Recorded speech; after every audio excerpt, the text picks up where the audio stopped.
Change of state. Matter जो कि 3 states में अवेलेबल है, सॉलिड, लिक्विड और गैस। जब मैटर सॉलिड से लिक्विड या लिक्विड से सॉलिड, लिक्विड से गैस या गैस से लिक्विड, इस तरह किसी एक स्टेट से दूसरी स्टेट में जाता है, उसे कहते हैं change of state. Change of state में हीट का एक्सचेंज होता है between the substance and the surroundings. हम यहाँ ग्राफिकली ये समझने की कोशिश करेंगे कि टेम्परेचर का हीट के साथ क्या ग्राफिकल रिलेशन है। स्टार्टिंग में हम अज्यूम करेंगे कि हमारे पास है आइस। हम एक स्टेट ऑफ मैटर, हम वाटर की बात करते हैं और उसमें हम आइस के साथ बात शुरू करते हैं कि हमारे पास स्टार्टिंग ऑफ द सिचुएशन में आइस है at a temperature far below than 0 degree Celsius. Ice 0 degree Celsius से बहुत ही कम टेम्परेचर पे अवेलेबल है। हम यहाँ एक मार्क लगा लेते हैं और इसे अज्यूम कर लेते हैं कि ये टेम्परेचर है 0 डिग्री सेल्सियस। अब हमारे पास आइस जो है वो इस वक्त 0 डिग्री सेल्सियस से बहुत कम टेम्परेचर पे है। मान लीजिए यहां पे जैसे जैसे हमने इस सिस्टम को, कौन सा सिस्टम है, ice at a temperature far below than 0 degree Celsius, जब हमने इस सिस्टम को हीट प्रोवाइड करनी शुरू करी, मतलब उसका हीट वाला पैरामीटर इंक्रीज करना शुरू करा, तो इसके साथ साथ ही इस सिस्टम का टेम्परेचर भी बढ़ता है। और हीट और टेम्परेचर बढ़ने के साथ साथ हमारे पास इस तरह की एक लाइन मिलती है जो कि एक स्लांट लाइन है। स्लांट लाइन का मतलब ये है कि एट एवरी पॉइंट हीट के बढ़ने के साथ टेम्परेचर बढ़ा, एट एवरी पॉइंट हीट बढ़ी और कॉरेस्पॉन्डिंग टेम्परेचर बढ़ा। इसे समझने के लिए हम यहाँ पे कोई 2 पॉइंट्स मार्क कर लेते हैं, ठीक है। जैसे ही हीट पॉइंट O से पॉइंट A पे गई तो हीट बढ़ी। पॉइंट ही O पे हीट ये है और पॉइंट A पे हीट का पैरामीटर ये है। पॉइंट O पे टेम्परेचर की ये वैल्यू है और A पॉइंट पे भी टेम्परेचर की कॉरेस्पॉन्डिंग ये वैल्यू है O dash A dash and O double dash A double dash. हम यहाँ पे क्लियरली देख सकते हैं कि A डैश की वैल्यू O डैश से ज्यादा है एंड O डबल डैश की वैल्यू A डबल डैश से ज्यादा है। हीट और बढ़ाई, हम पॉइंट B तक चले गए और उस पे कॉरेस्पॉन्डिंग हीट जो है वो है B डैश और टेम्परेचर है B डबल डैश। यहां भी हम देख पा रहे हैं कि जो हीट है B डैश वो A डैश से ज्यादा है और यहाँ पे temperature B double dash temperature A double dash से ज्यादा है। मतलब इस स्लांट लाइन पे जैसे जैसे हम आगे बढ़ रहे हैं, हीट के बढ़ने के साथ टेम्परेचर बढ़ रहा है। अब हम पहुंच गए पॉइंट 0 डिग्री सेल्सियस पे। पॉइंट 0 डिग्री सेल्सियस पे मेल्टिंग ऑफ आइस स्टार्ट हो जाती है, तो इसे हम कह देते हैं मेल्टिंग पॉइंट। 0 डिग्री सेल्सियस को यहां हमने लिख दिया मेल्टिंग पॉइंट। क्यों लिखा? क्योंकि 0 डिग्री सेल्सियस पे मेल्टिंग ऑफ आइस स्टार्ट हो जाएगी। तो जैसे ही मेल्टिंग ऑफ आइस स्टार्ट हुई, हमने हीट प्रोवाइड करी, हीट की वैल्यू इधर से इंक्रीज करेगी। जैसे O से A डैश गई, A डैश से B डैश गई, वैसे ही हीट की वैल्यू आगे बढ़ेगी।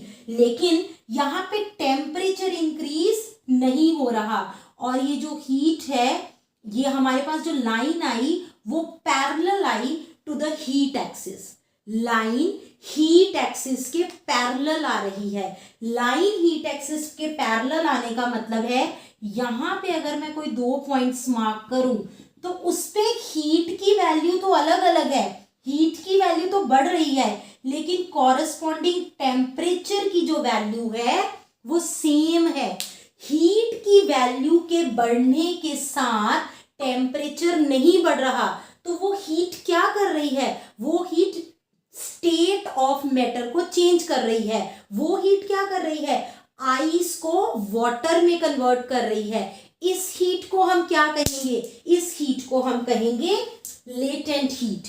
तो यहाँ पे जितनी हीट हमें दिखाई दे रही है, जितनी हीट यहाँ पे अवेलेबल है, वो क्या कर रही है, वो स्टेट को बदलने का काम कर रही है, वो आइस को वाटर में कन्वर्ट कर रही है।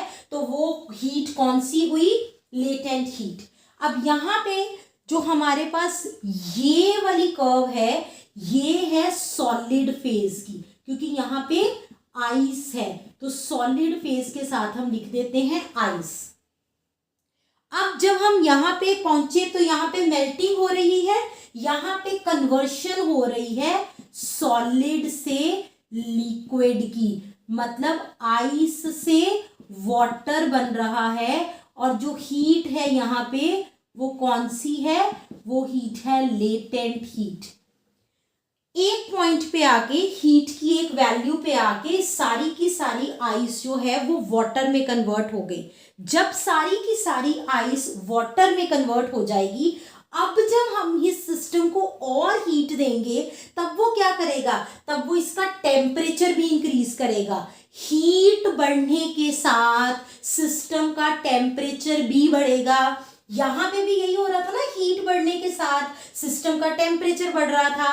तो लाइन कैसी होगी, एक स्लांट लाइन होगी। हीट बढ़ने के साथ टेम्परेचर भी इंक्रीज हो रहा है, तो हमारे पास जो लाइन आई वो एक स्लांट लाइन आई। अब यहाँ पे फेज कौन सी है, लिक्विड फेज। यहाँ पे है लिक्विड फेज, और हम जो एग्जांपल डिस्कस कर रहे हैं आइस से वाटर की कन्वर्शन की, उस केस में यहाँ पे स्टेट है water, liquid state of water है। अब यहाँ पे आइस है सॉलिड स्टेट, और यहाँ पे है लिक्विड स्टेट, और ये है कन्वर्शन। अब ये लिक्विड का टेम्परेचर कौन से पॉइंट तक बढ़ेगा, जब तक हम 100 डिग्री सेल्सियस तक पहुंच जाएंगे।